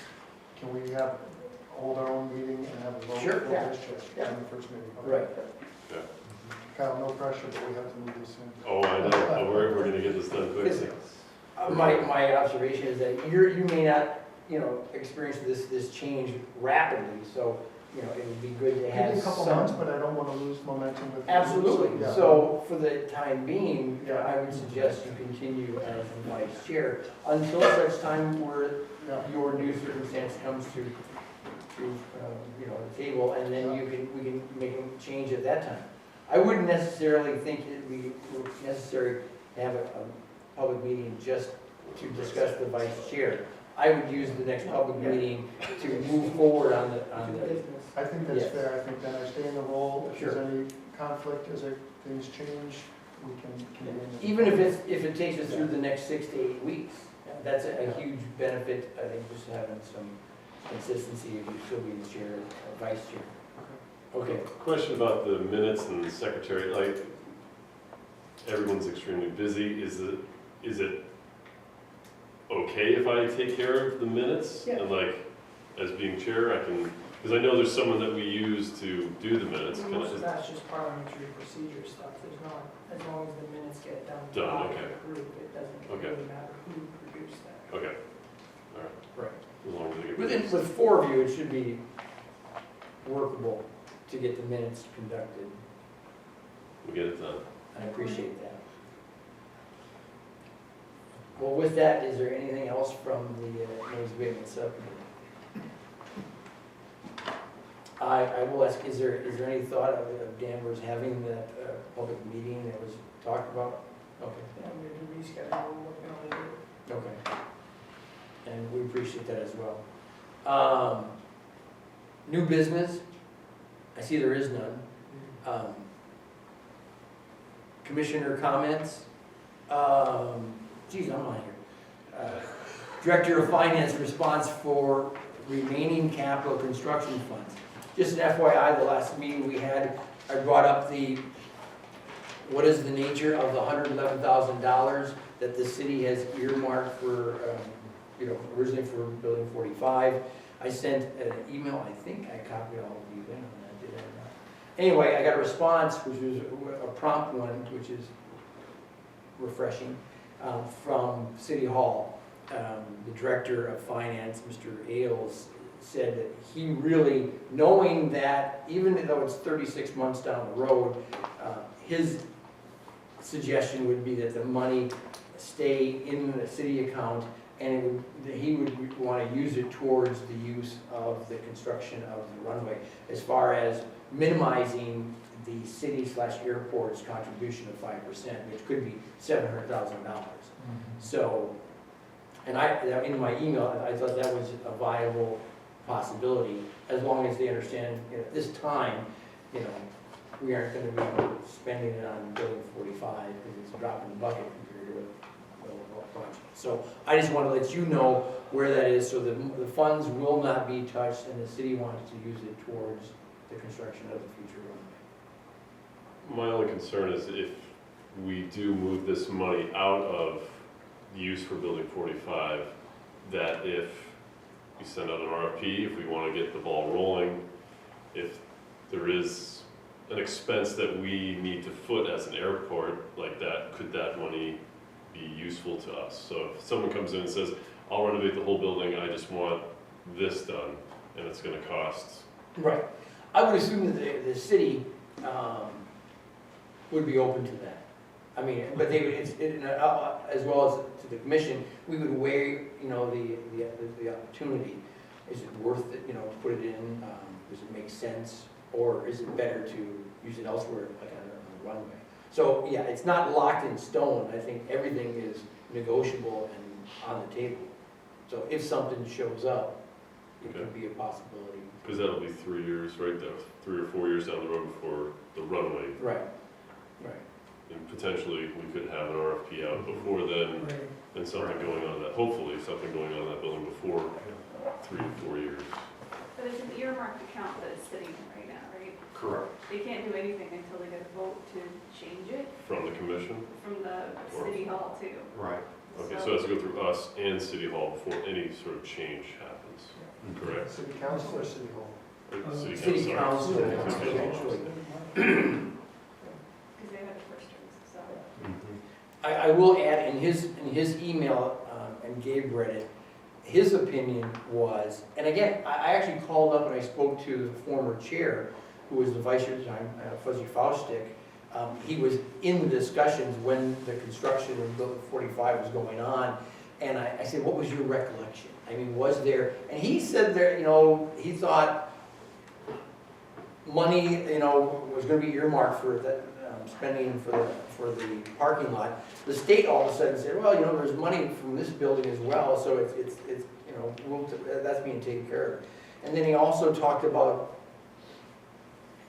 the roof, so there was a chance that I didn't have full knowledge, and Brian Ailes kind of came back and said, it's airport enterprise fund money, so we can't touch it, which was, and I still think he might be in error of that, but, so I'm more than happy to let it stand as it is. I mean, not try to give it back to the city.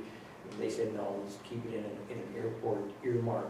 Yeah, from what I learned at the MAMA conference, once the money is there for the airport, it's very difficult to give it back to the city Yes. for whatever the city wants to do with it. So I think that, from what I learned, they can't do it. So that's why we're just gonna let it sit. Yeah, and you could use it for, for airport aeronautical use, but giving it back to the city for roads, schools. Their own purposes. Yeah, you can't do it. That's what I think we heard. Discussed that last month. Yeah. Is there something we can do to get some sort of ball rolling on Building 45?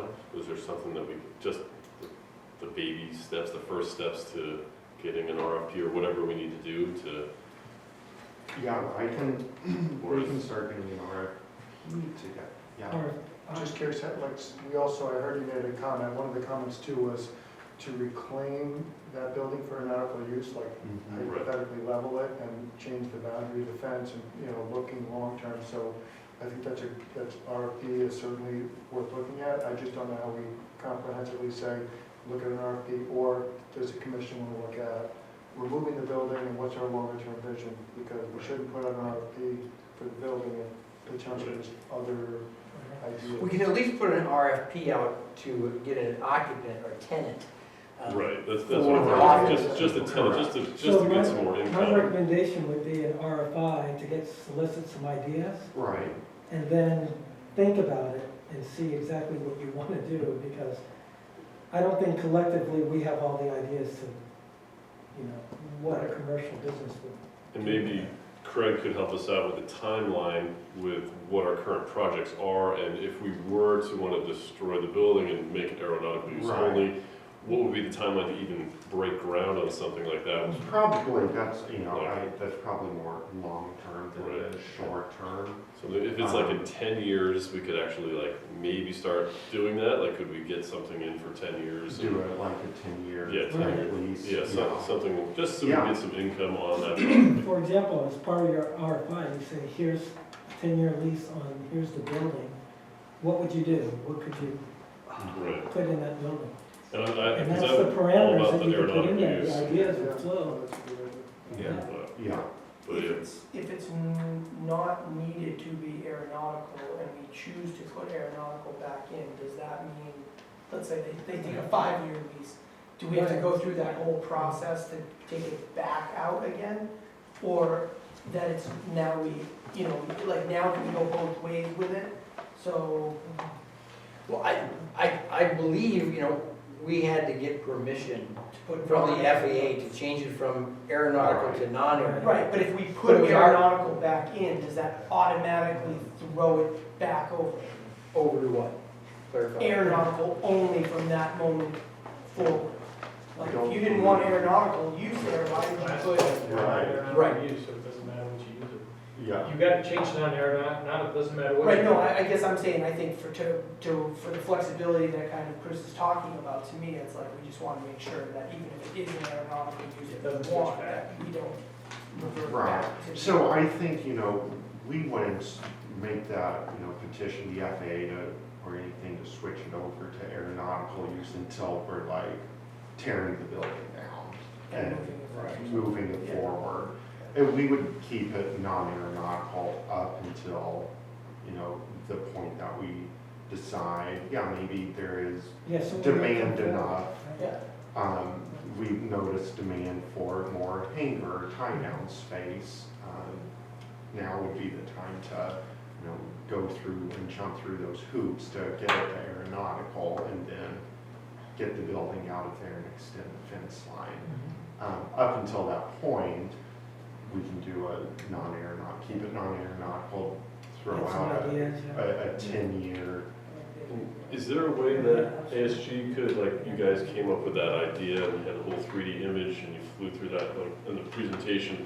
Is there a way to get something like that for aeronautical use for that section and create something so that, and almost, I don't know if we can get like a financial idea of what could potentially be there, and then juxtapose it to what we could get with a restaurant or a business. Well, I don't know about the financial side, but we can definitely do the pretty pictures. Yeah. Okay. And I mean, what's the best route to figure out what could go there? I mean, all of our, Well, you want to be consistent with your ALP, right? If you're gonna do that, right? So, any other ideas you come up with, if it's different than what's on your ALP, you're gonna have to get permission from the FAA. Through your ALP, you're gonna have to update the airport layout. Doesn't mean you can't, just like, Right. that's, because they'll always look at that first, they'll say. An RFI would kind of be a non-committal. Yeah, it's not gonna be Right. exploratory, That's big deal. what Until you start doing see what's out something, there. Aaron, Yeah. then Yeah. if it's a little different than what you have planned for ALP, then you gotta just let FAA know, that's all. Right, it gives you some time to figure it out. Right. The hard thing is, and we don't, as a body, do very much strategizing as a collective body. I know in the past, it has been airport managers and the chairman, even as my crew, as a vice chair for 5 years. And obviously, there has not been a hangar built in this field in 8 years, well, that entire time that I've been on here. So trying to envision, and then the one project that we got into with the city, crumbled, I'll say building 45. So, yeah, I'm just trying to be realistic. The timelines of trying to figure out for an RFI, what are the non-aeronautical uses? What are the aeronautical uses? Is the strategy, even told Director Ailes, his vision would be to tear the thing down. And what would that do for us? Pardon me.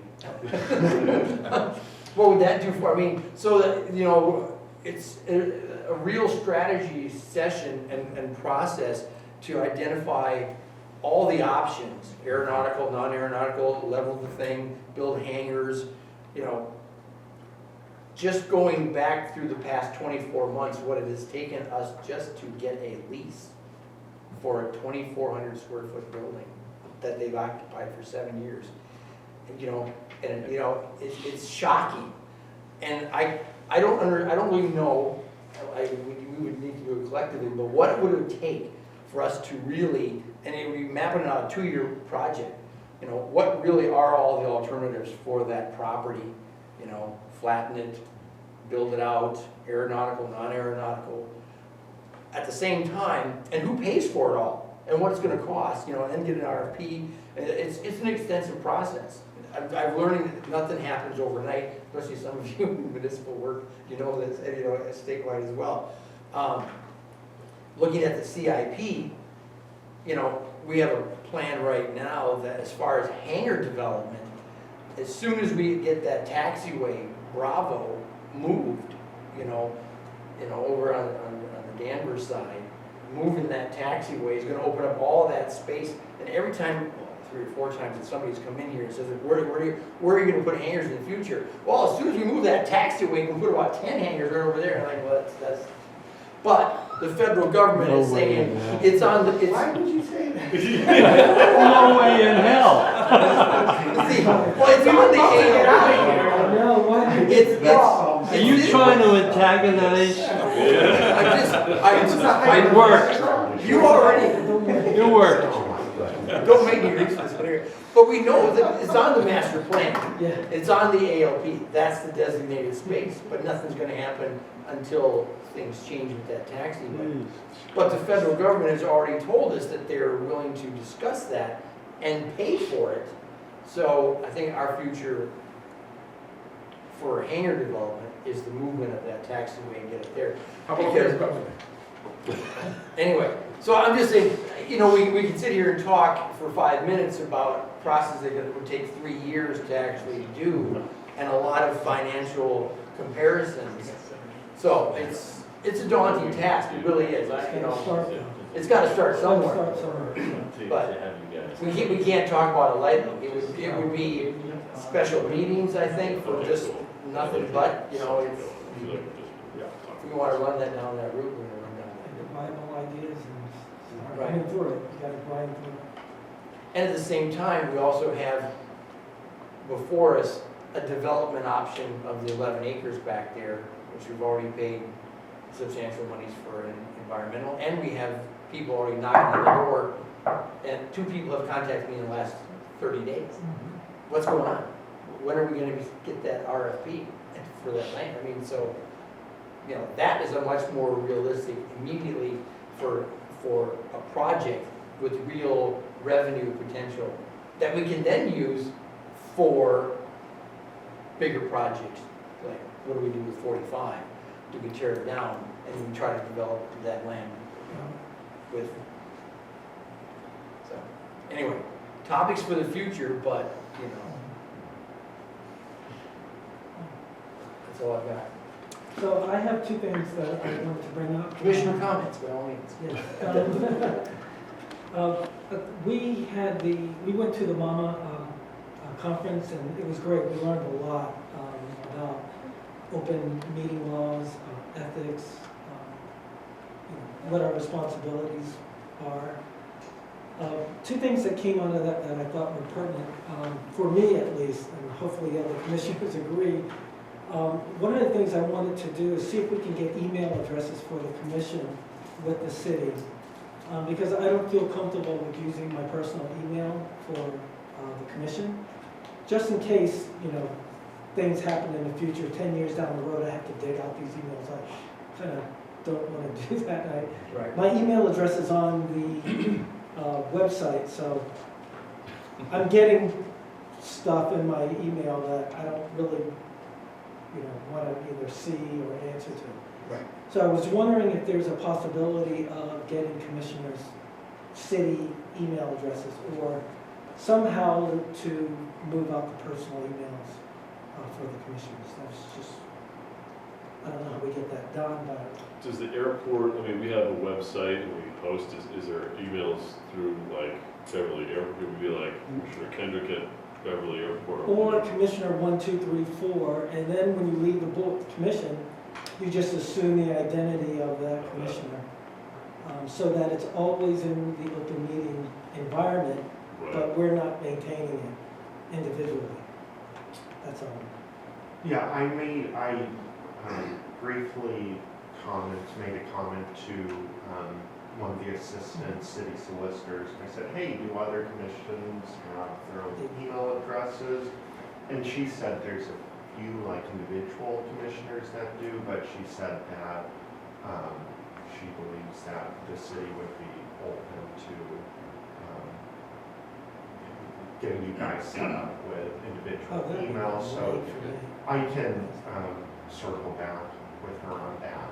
Yeah, that'd be great. Get that moving. If I may reach into the audience and ask Ms. Abel, president of the Beverly City Council, Beverly School Committee. First things first, right? Yeah. Do you guys on the city, the school committee have your own email addresses? So we actually are on the district's email server. So we Okay. use the school Yeah. districts, but we definitely keep it separate and have had open records requests, and it is highly recommended you keep very separate email. Well, we don't have our own server, No, we have to go It's through easy, the it's city. easy. like Beverly.gov, Yeah. at Beverly.gov. Yep. Well, I'll leave that to you to Yep. continue I that will do conversation. that. And the other thing that I wanted to bring up, we learned a lot from that conference about other airports and what they're doing in innovative ways that, you know, I don't want to form another subcommittee if it's, Not a second one. but not a second one. But I do believe that we should look at some of the innovations that are happening around the Commonwealth. What other airports are doing, because I can see they're a little bit ahead of us. And some of the things that they're doing are, you know, eco-friendly, and other sources of revenue. Things that Gabe was talking about tracking, they're doing it. It'd be great if we had like a short list of 10 that we can just update and say, how does this affect our airport? How do we innovate? Safe fuels, right? You know, folks are complaining about leaded fuels, but now safe fuels are coming out. When is that going to happen? We don't know, but you should track it and, you know, keep that in mind. It might. Should I make a motion? I mean, I'm fine, yeah. I'm kidding, but I think it's a great idea because Right. it's gonna keep us busy as a committee, looking and sharing information, which I think is. And I see a lot that I could share just from my dealings with the FAA. I would love that actually. It's something I've been wanting to see for a while since I've come here. I think it'll help us too in terms of like, thinking about what we can do for the airport. It's just like we're talking about this land grant, what's the process we can kind of engage in to stimulate new ideas. And, so I think this is Yeah, I think rise of electric aircraft. Right. Making sure we've got infrastructure to support Less that. noise than helicopters, right? Correct. Yeah. The unleaded fuels, we're real close to getting to a point where, you know, there's a product that can be, you know, that all engines can ingest that's unleaded, and make sure we have the infrastructure there to support that. I'm a big proponent of solar on airfields. I did one big solar project. I think that's a great way that airports are starting to not only increase revenue, but really decrease their footprint at their In a past so- life, we did a solar project near an airport, and we had to go through a rigmarole because of glare. And it was like, well, there is no glare, that's the whole point, that Right. they absorb the light. Yeah. But it did take an extra Yes, little bit of they will sign. do I think they're above that now. Okay. But they I do was still hoping have that was glare. Yeah. Surprising. Yeah. We ran into that. Is this something we can refer to the ASG as well, with like what you guys see at other Sure. airports that you're working with, and like get a list of, like we're saying, like we should have like electric car, you know. Right, EV charging. And Charging I've both talked sides. with, so the city of Beverly has a director of sustainability, Right. Doreen Keith. I've had a brief and fairly informal, but a conversation with her about how to get just charging stations out here for, you know, Teslas or other electric cars. I think something as simple as that would be a great step in the right direction. Do we need to talk to Danvers about doing something on the Danvers side, or is that just all through Beverly, if we wanted charging stations on both sides? Or is it something through I believe the FBO that we would? probably work with FDO and Danvers and bring everyone to the table. But yeah. So we asked Danvers, do you guys have an office of sustainability? We don't have an office of sustainability. Danvers Electric has a sustainability director position in the electric light organization. That is, we're putting in new stations. I think this week we were putting in new EV stations, and we have a climate resiliency plan that just got wrapped up. So I mean, there's kind of a bit of it in a few different spots, but. That's a source of revenue. If you had Yeah. EV charging here, every time one of those vehicles, because they're crowded now. If you want to get your EV charge, you're waiting outside for a while. And we to get a see lots spot. of electric vehicles parked out Right, here so in the if lawn. they're charging, you get revenue. Right, and that also There's takes some into rules account. on, there's some rules on, I don't know that you'll get all the revenue you think you're gonna get out of EV charging, because Well, the you could do utilities, both sides. it's Yeah. that is the utility, even if they're right here, but maybe it's different if you get on airport grounds, I don't know, but. All right, I know. so stay on track, how do we set up this committee? Anyway. Move forward? Yeah. The question I would like to just throw out there is, could we want to reach out to other airports? That's the premise, trying to identify what's going on in other airports. And if there's, I know MAMA, just the organization So I'll be itself. here Wednesday. Yeah. Okay. As far as a subcommittee, what would it look like? What would the mandate of the subcommittee be? So I would think that there would be a small report, maybe a biannual report, not every quarter, but twice, just update it. And Innovation and best practices. where if you wanted to move on one, at least it Yeah. moves off the list and you're Yeah. thinking about it. But it's at least being top of mind, so we know what the innovations are, to offer suggestions to explore further. And also whatever might overlap. I mean, I'm sure there's some aspect of this that also is community related too. Things that whatever can help us be a better airport. Would it make sense to maybe flesh something out between now and the January meeting? And again, so we don't have to create it in January, but at least we'd have a little bit more flesh on the bone to talk about at the January, about what its goals and objectives would be, what you're seeing in your head. That way, we put it on the agenda, Yeah, let's get on the agenda. Discuss and that. I want to be part of that. Sure. Is there a limit to how many of us can be on that? The whole- Just for the whole committee commission? chairs. Was that? Just for committee chairs.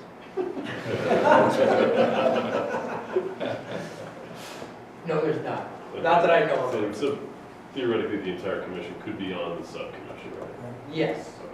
Well, I don't, Well, if we were gonna do that, we wouldn't create. well, yeah, we can all be on a subcommittee, but we can't all be the subcommittee.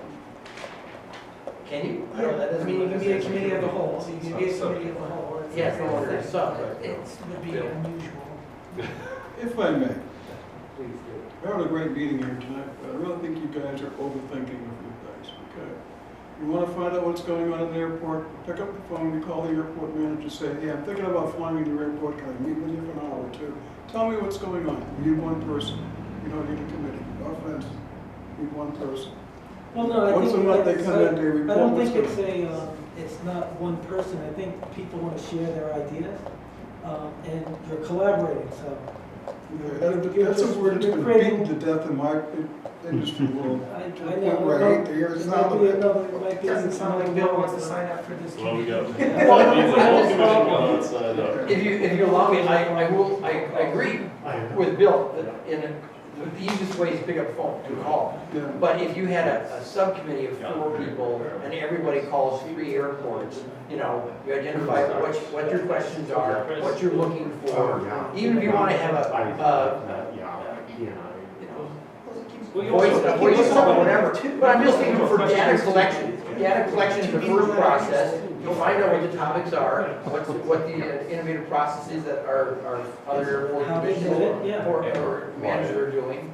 And then you get back together and prioritize the list of what you think the top 3 or 4 things you can go after are. But that's how the subcommittee works. But I agree, I call, for a jet fuel tax and a couple other things, I got on the phone and getting called airports and says, what are you guys doing? Do you guys have a jet fuel tax? Do you guys have this? How many FBOs do you have? All kinds of stuff. And, oh yeah, I mean, the airport manager of Lawrence lives in Marblehead. I spoke to him for a half hour one day, just trying to pick his brain. Well, in my world, it's very common for my boss to call me up and say, boom, you're on a plane, you go in here, and want a white paper on this. Right. One person, come back, you and take. So who wants, you want a plane? You're it. Yeah. Let us know when you get back.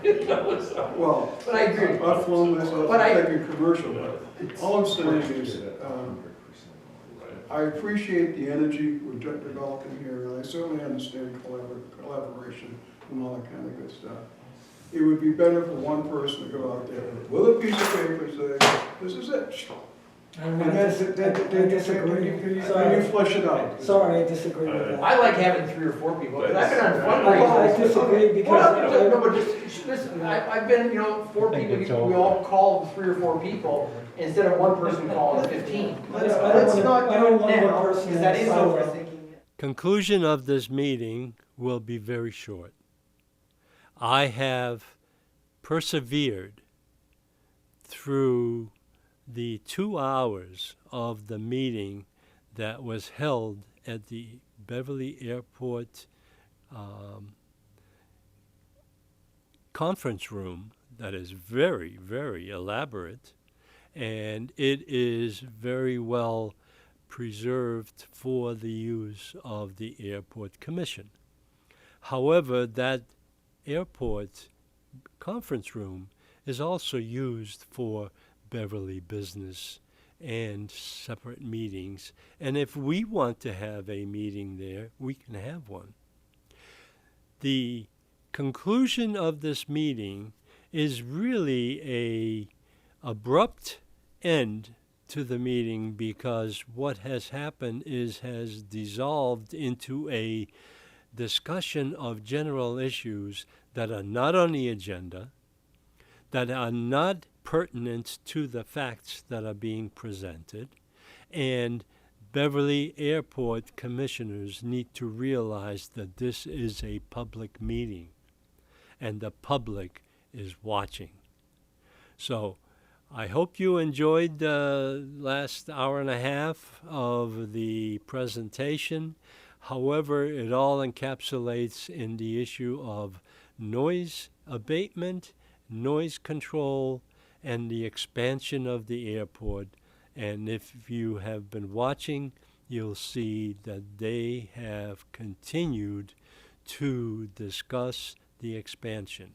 One of the things that has been transpired in the last month and a half is a building of 2 hangars on the west side of the airport, which is on the 170 acres in Danvers. And the Conservation Commission has held a meeting regarding this, and they've referred it to a consultant to identify the new barriers of the conservation land. The one thing that we all forget is that the airport is expanding or contracting some of the runways or access ways, taxiways, and those hangars should be built more towards the taxiway instead of closer to the residents. Some of our residents on Old Burley Street and in that region have hangars looking over their living rooms already. And now what they want to do is build 2 more hangars with jets being stored in there. And when the jets ramp up, they produce a heck of a noise. And those will be rumbling through the living rooms and dining rooms of our residents on Old Burley Street.